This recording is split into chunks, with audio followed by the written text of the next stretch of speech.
انعام اور لاٹری کے نام پر کہ آپ کی یہاں بھی انعامات مل رہے ہیں، چھوڑو مولویوں کی باتوں کو، چھوڑو ادھر ادھر کی باتوں کو، یہ بہت پرانی باتیں ہو گئی۔ آؤ جے ڈی سی کے پاس، آؤ بچہ پارٹی کے پاس، تمہیں انعامات ملیں گے۔ لیکن افسوس ہے ان مسلمانوں پر کہ چند پتوں کے لالچ پہ اور دنیاوی غرض کے لیے، دولت کمانے کے لیے، بچہ پارٹی پہ ایک بچے کو سود دلانے کے لیے وہاں رشوں کا ایک ازدحام اور اجتماع انہوں نے قائم کیا ہوتا ہے۔ آپ ہی کے اس نظام آباد کے اندر جے ڈی سی جو بڑے آپ کو نظر آئیں گے، کھلانے پلانے والے، دسترخوان بچھانے والے، افطار کروانے والے، آپ سے 100 روپے لے گا اور 2 روپے صرف آپ لوگوں کو کھلائے گا، باقی 98 ان لوگوں کو دے گا جو آپ کے مسلمانوں کے خون کے پیاسے، بچوں کے خاک و خون پہ تڑپانے والے پوری دنیا میں امت مسلمہ پہ۔ یہ جے ڈی سی کا کام ہے۔ خود اس کے مذہب میں زکوٰۃ ہے ہی نہیں، مجھ آپ سے وہ زکوٰۃ مانگ رہا ہے۔ خود اس کے مذہب کے اندر صدقہ اور فطرہ ہے ہی نہیں، مجھ اور آپ سے وہ صدقہ اور فطرہ لے رہا ہے۔ خود اس کے مذہب کے اندر رمضان کی اہمیت اور حیثیت اور وقار ہے ہی نہیں، وہ مجھ آپ سے بھی رمضان المبارک کی اہمیت اور وقار کو غارت کر رہا ہے، تباہ برباد کر رہا ہے۔ خود اس کے مذہب میں قرآن کی تلاوت ہے ہی نہیں، وہ کہتا ہے یہ قرآن اصلی قرآن نہیں، 40 پاروں والا اصل قرآن ہے۔ وہ مجھ آپ کو اس ماہ مبارک میں، اس ماہ مبارک میں، اس کتاب مبارک سے دور کرنا چاہ رہا ہے۔ خود اس کے مذہب کے اندر روزہ ہے ہی نہیں، ہم روزہ کب شروع کر رہے ہیں، کب ختم کر رہے ہیں، وہ کب شروع کر رہا ہے، کب ختم کر رہا ہے، اور میرے اور آپ کے روزے تو وہ پامال کر رہا ہے۔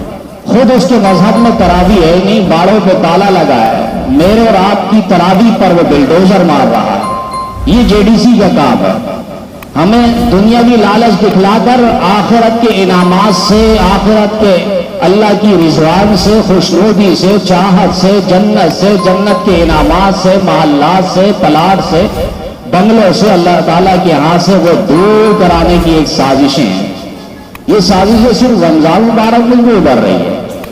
کوئی عامل لیاقت اٹھتا ہے، دین کا ٹھیکیدار اور علمبردار بڑھتا ہوا، کوئی وسیم بادامی، کوئی پشتہ بادامی آتا ہے، انہیں صرف رمضان مبارک میں دین بیان کرنا نظر آتا ہے، اس کے علاوہ نظر نہیں آتا۔ اور دین بھی کون سا بیان ہوتا ہے، اگر آپ دیکھیں تو صحیح، اللہ تعالیٰ کہاں ہے، یہ سوال ہو رہا ہے۔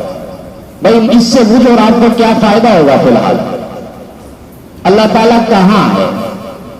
اور دیگر اور اختلافی مسائل کو اچھالتے ہیں باقاعدہ اہتمام کے ساتھ، سازش کے ساتھ۔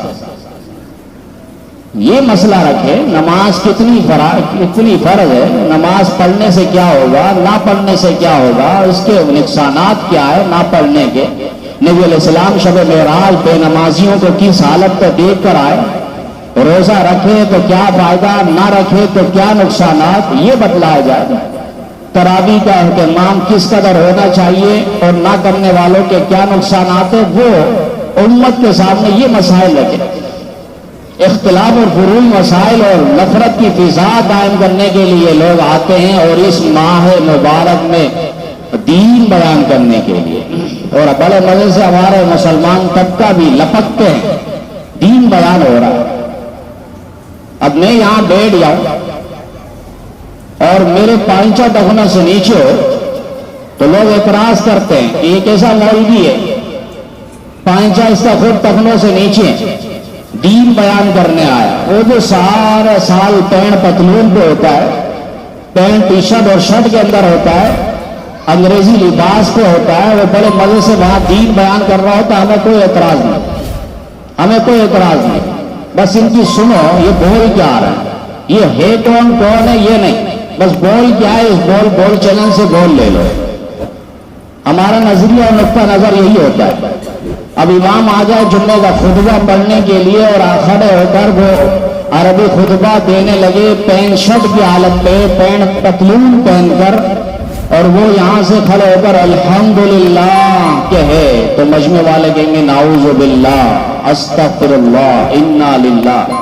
یہ پینٹ پتلون پہن کے مولوی صاحب آ گئے، کیڑے نکالیں گے، ہر طرح سے نکالیں گے، اب برداشت کسی کو نہیں ہے۔ لیکن وہاں کیوں ہم دین لے لیتے؟ موچی والے کے پاس جائیں گے وہ چپل ہی سلائے گا، وہ ٹیکا اور انجیکشن نہیں لگائے گا۔ ڈاکٹر کے پاس جائیں گے تو ڈاکٹر انجیکشن ہی لگائے گا، وہ چپل لے کے سیے گا نہیں۔ کیا وجہ ہے کہ ہم میڈیکل اسٹور کے پاس جا کر کہیں کہ آٹا دے دو، گھی دے دو، چاول دے دو، اور جنرل اسٹور کے پاس جا کر کہیں کہ ہم سر کی دوائی گولی دے دو، پیٹ کی درد کی گولی دے دو، پیر کے درد کی گولی دے دو؟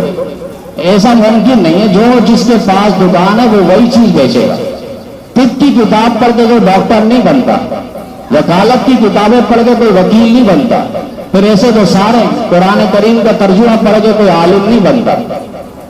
قرآن کریم کے 18 علوم ہیں، اس کے اغراض اور مقاصد، سیاق و سباق، اس کے تراجم، اس کے معانی، تعبیرات، اس کے آثار، اقوال، احادیث، ناسخ منسوخ، علم اللغات، علم المعانی، علم الرجال، شان نزول، شان ورود، وہ ساری چیزوں کا علم ہونا ضروری ہے۔ اس کے بغیر قرآن کریم کے تفاسیر اور ترجمہ اور اس کی مطلب بیان کرنے کو علماء نے منع کیا کہ اپنی رائے زنی قرآن کریم کی آیات پہ مت چلاؤ۔ جیسے ایک شخص نے، میں نے بتلایا پہلے بھی کہ ایک شخص میرے سامنے قرآن پاک کی تلاوت کر رہا تھا اور کہہ رہا تھا اللہ تعالیٰ نے کسی کو دکھ دینے سے منع کیا ہے، اور قرآن کریم میں اللہ نے سورہ فجر میں کہا ہے کلا اذا دکت الارض دکا دکا۔ ہم نے کہا اس آیت کا ترجمہ پڑھا ہے کبھی یا صرف سمجھا ہی ہے بس؟ کلا اذا دکت الارض دکا دکا، یہ دکا دکا دکا، یہ کسی کو دکھ دینا، پھر تو دکا بھی نہیں دینا۔ اس کا معنی زمین کو ریزہ ریزہ کر دیا جائے گا، قرب قیامت کی نشانی بیان ہو رہی ہے، لیکن وہ اپنی طرف سے عقل استعمال کر رہا ہے کہ کسی کو دکھ نہیں دینا چاہیے۔ یہ رائے زنی ہے، یہ تفسیر نہیں ہے، ترجمہ نہیں ہے، اپنی طرف سے عقل کے دوڑے دوڑانا ہے یہاں پر۔ تو قرآن کریم اور اس مہینے کے اندر دین بیان ہو رہا ہے، بے دین لوگ بڑے بڑھ چڑھ کر اس پہ آ رہے ہیں، ڈانس کرنے والے، گانا گانے والیاں، وہ بڑے فخر سے آتی ہے اور مسائل بیان ہو رہا ہے، دین بیان ہو رہا ہے۔ یہ دین نہیں ہے، دین صرف ان کے پاس ہی ہوگا جن کے پاس علمی شجرہ اور نسب جناب نبی کریم صلی اللہ علیہ وسلم سے جا کے ملتا ہے، جو صحابہ کرام رضوان اللہ تعالی علیہم اجمعین سے جا کے ملتا ہے۔ تو یہ شرارت ہو رہی ہے رمضان مبارک میں، کہیں کوئی کہاں سے اٹھتا ہے، انعامی گھر لے کر اٹھتا ہے، لوگوں کو انعام کے لالچ پہ اپنے پاس بلاتے ہیں، کوئی گھروں میں بیٹھ کر چینلز کا وزٹ کر رہے ہوتے ہیں، دیکھ رہے ہوتے ہیں، ٹائم پاس ہو رہا ہے۔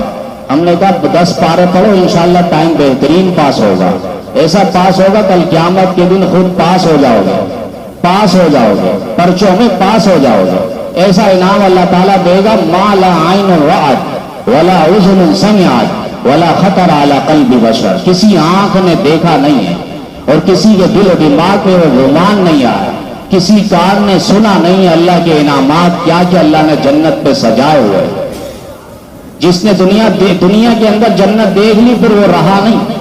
کئی واقعات ہیں جنہوں نے اللہ کے دین کے لیے نکلے اور وہاں خواب میں اللہ تعالیٰ نے انہیں حوروں کی زیارت کروائی، جنت کے محلات دکھلائیں، تو اٹھتے ہوئے بیدار ہوئے اور کہا کہ مجھے بس اب میدان کارزار میں چھلانگ لگانا ہے، دشمن سے مقابلہ کرنا ہے، مجھے اب دنیا میں رہنا نہیں ہے، میں نے وہ چیز دیکھ لی، اب مجھے دنیا میں سکون نہیں ملتا۔ ایسے بےتاب ہو گئے جنت کی حوروں سے لپکنے کے لیے، ملنے کے لیے، جنت کے محلات جانے کے لیے، اور اسی میدان جہاد میں وہ پھر شہید ہو جاتے ہیں۔